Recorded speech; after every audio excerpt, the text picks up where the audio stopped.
back, my dashing little minxes.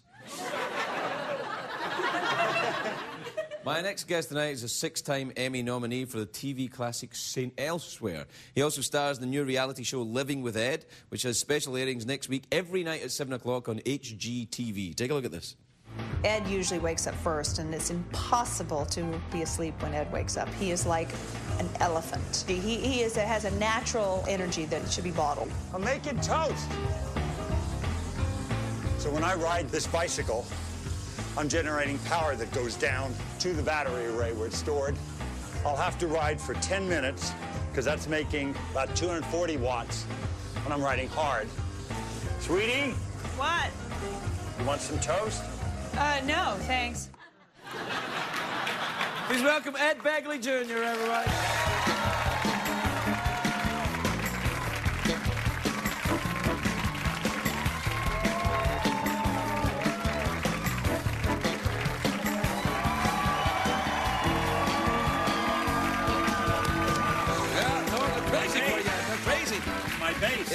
It's your fan base, Ed. How are you, pal? I'm very good. How are you? Yeah, I'm all right. You know, I'm a bit flabby. Not like you, all working out and... You're in good shape. You're riding a bike, too? No, it's a motorbike, Ed. Oh, I see. Yeah, but it still doesn't use that much gas. With the clutch and the shifting, there's workout. Yeah, my hands are strong. I'm very like strong. Jesus the masseuse with these. I'm all right. How are you?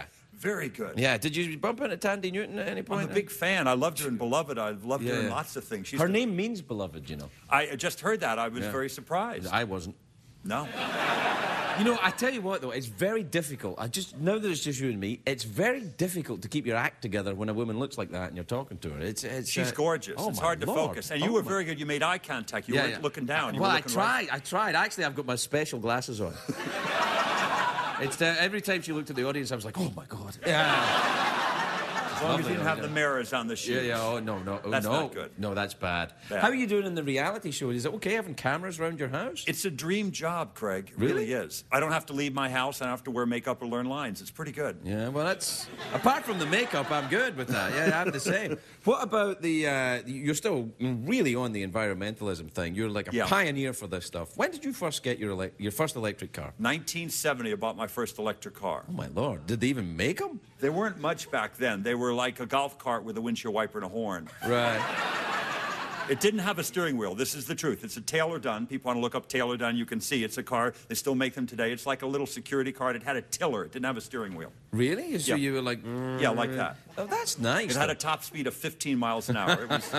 It was a road hazard, but it was fun. Yeah. And you rode that around L.A.? I rode it around L.A. I was even wackier back then, if you can imagine that. Well, you ride around on your bicycle all the time now. I do. Don't you get hurt? People are crazy the way they drive here. I've never gone down on the road. I had an accident on a mountain bike trail recently, but I've never gone down on the pavement, thank you, God. Yeah, that's nice. And you've got an electric car now as well, right? Yeah, I drive that all over. It's a great car for around town. When I go beyond the range of the electric, which is 80 miles, it's good range, I borrow my wife's Prius, and I go up to Santa Barbara. I drive to Pittsburgh. Like you, I don't like to fly. I prefer to really? drive. Do you actually not fly then? Is it environmental, or are you just a wuss? It's an environmental thing. You're burning kerosene at 31,000 feet. There's a lot of pollution with that. So to drive in a Prius is less pollution, and it's also a hell of a lot cheaper. It's not really about the environment, Craig. I don't care much about the environment. I'm cheap. Oh, stop. But, no, you get there. If I have to be Friday in L.A. and Saturday in New York, I'll get in a plane like anybody, and I'm fine. But most of the time, I have 3 days to drive, and I'll drive to New York or Vancouver, wherever they need me. And what about your lovely wife? Is she all right with it? How does she tolerate this behavior? She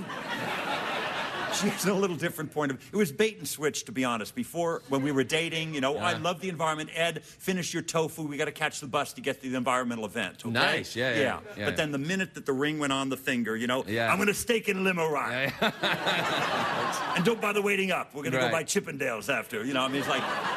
that was wow, that's way off the environment thing. Way off. Yeah, that's crazy. I mean, wow. No, she cares about the environment, but she doesn't have the same zeal as me. And in her defense, I will say, and you'll see this on our show, HGTV, Sunday nights at 10. All right. You'll see on the show, she cares about style, too. And I had a drought-tolerant garden. It was very good on water, but it kind of looked like the Addams Family backyard. You know? I'd let it go. And so she got it. It's still drought tolerant, but now it looks good. So what does drought tolerant mean then? Use very little water. Use a lot of California native plants, and some of them are quite colorful and quite beautiful. There's lavenders, and there's ceanotheus, and there's all sorts of beautiful California native plants, but they use very little water. You're very passionate about this environmental stuff. Do you get angry about it when you see people not taking it that seriously? Does it make you mad? No, I don't. Anger doesn't serve you much at all. I try to do what I do, and other people email me or ask me about it, and I don't proselytize, but people ask what I've been doing since 1970. I share it because here's the most important thing I want to say. It's been not just good for the environment, it's been good for my bottom line. It's very cheap to do all the things that I do. I mean, think about it. The compact fluorescent bulbs, energy-saving thermostat, all this stuff is cheap. No, listen, the Scottish part of me is all over this. I'm like, I see.